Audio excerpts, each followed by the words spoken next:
Do you think you are business inclined? Is the question my wife asked one evening while we were sitting together. I lift my head from my phone and from the ebook that I'm reading, pause for a moment and say, I think the right question should be, how much do I want to fulfill the dreams of my heart? How bad do I want to express myself creatively? Some of us have this idea that success in certain ventures are reserved for people with certain personalities, people who have certain character traits. So you hear people say stuff like, if only I wasn't so introverted, if only I was more outspoken, more outgoing, more charismatic like that fellow, then I would probably be successful in business or in any other field for that matter. So we place so much of an emphasis on taking personality traits and personality tests, and assessments, so that we can determine that right area, right career, right vocation that suits our personality type or temperament. We believe so much in this stuff that we allow the results of those tests to determine our decisions. But if we'll be sincere to ourselves, we realize that there are always exceptions to every seemingly unbreakable rule. Every field that we can think of, every vocation or career that we can imagine has as many successful individuals and players of all personality traits that exist. In that particular vocation, you will find as many extroverts who have recorded outstanding success as you will find introverts who have recorded outstanding success as well. So what this simply tells us is that while personality definitely plays a role in the outcome of our lives, it's not the end all be all of high performance. In fact, high performers place little of an emphasis on personality and place a greater premium on practices. They aren't so focused on personality traits but on a set of practices. Stuff that they do over, deliberately, consciously and consistently over and over again so that they can perform at the level that they perform. The idea of personality traits is that these are stuff that we are born with and can't necessarily do anything about. But high performers understand that they can develop and practice those things that they need to succeed. Now, these things that they practice are what they call habits, the habits of high performance. Now, I love the way Brenda Pusha puts it. He says that high performance is not strongly correlated to age, income, education, nationality, race, or gender. This is why those excuses that we give to explain why we can't succeed are wrong. High performance is not achieved by a specific kind of person, but by a set of practices. Anyone can learn them, regardless of experience, personality, or position. He goes on further to explain. Now, for me, this is why it's just so powerful that we can learn this stuff. We are not helpless victims. We are people who can actually do something to move the needle of our lives. Now, one of such habits for high performance is the habit of desire, a strong desire. Everything begins with desire. In fact, someone put it that desire is that fire, the great liberator of the unconscious person. Now, what we're talking about is not something casual. We're not just talking about a hope or a wish.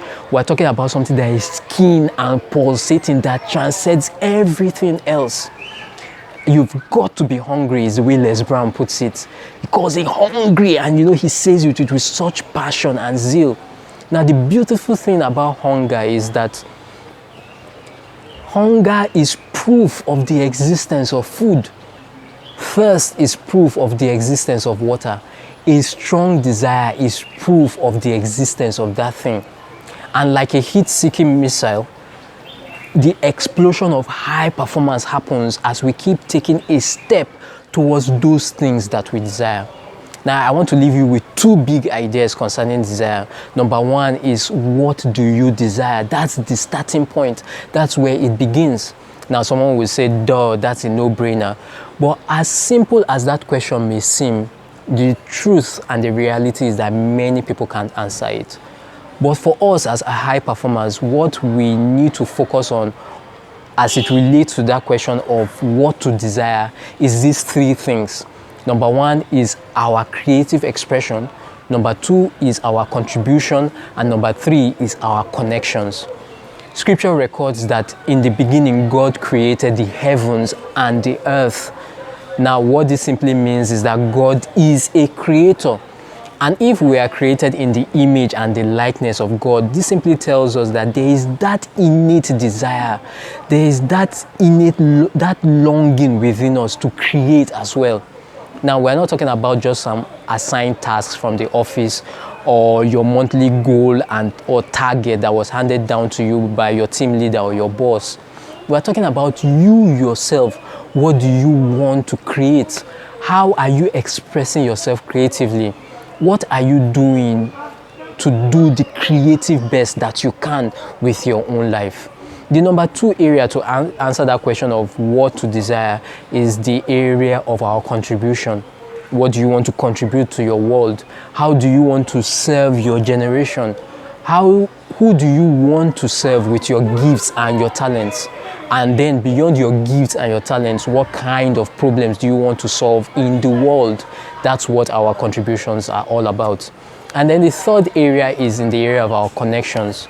How are we improving our relationships? How are we improving our relationship with ourselves and with those people who truly matter to us? How are we putting out love in the world? How are we putting out love in our workplace and at home? How can we develop these characteristics and attributes of love? What are we doing to be role models? That's what it is about when we talk about our connections. How can we be that person who loves rather than controls, who connects rather than corrects, and who empathizes rather than just advises? That's what our connections are all about. The number two big idea as it relates to having a strong desire is whatever we desire, 10x it. Whatever we desire, multiply it by 10. Now, the idea is to think bigger and beyond our current level of belief, behavior, and competencies. I always like to use this particular analogy that you don't get better playing a video game by playing at the level of difficulty that you are comfortable with. You get better playing that particular video game by playing at a level of difficulty that is way higher than that level of difficulty that you're comfortable with. Now, this is so powerful because this is what breaks that mold and that cage of belief that says that success in certain ventures is only reserved for people with certain personalities. Because what happens is that here we are challenging ourselves to do stuff that we have never done before, challenging ourselves to do stuff that move us out of our comfort zone so that we can grow, stretch, and serve at higher levels. Now, this is what led me to running the 2020 Lagos City Marathon. I prepared for, ran, and actually finished the marathon because of that habit of desire. That's my desire, to express myself creatively. My strong desire to do the creative best that I could do with my life. My strong desire to share the stuff that I learned from learning the marathon with the world. My strong desire to actually share the experience with the world. My strong desire to be a role model, to be that person who doesn't just talk the talk, but who actually walks the walk. To be that person who doesn't just tell people go after life-changing goals, but to be somebody who actually goes after a life-changing goal. My strong desire, to do something that I had never done before, to challenge myself to do something I had never done before, so that it can be a constant reminder to me that, Kayode, if you are going to keep growing on this journey of high performance, you need to be committed to keep doing stuff that you have never done before. Stuff that challenge you to step out of your comfort zone. Stuff that initially look like you have no capability or competency to handle. Stuff that cause you to grow and cause you to stretch and that cause you to improve. Now, this is what it's all about. To live a life of no excuses, to live that life where we disregard limits, where we break barriers, where we go on to crush our goals and become a pleasant surprise to not just the people around us, but to ourselves. It's helpful to remember that a strong desire gives us staying power.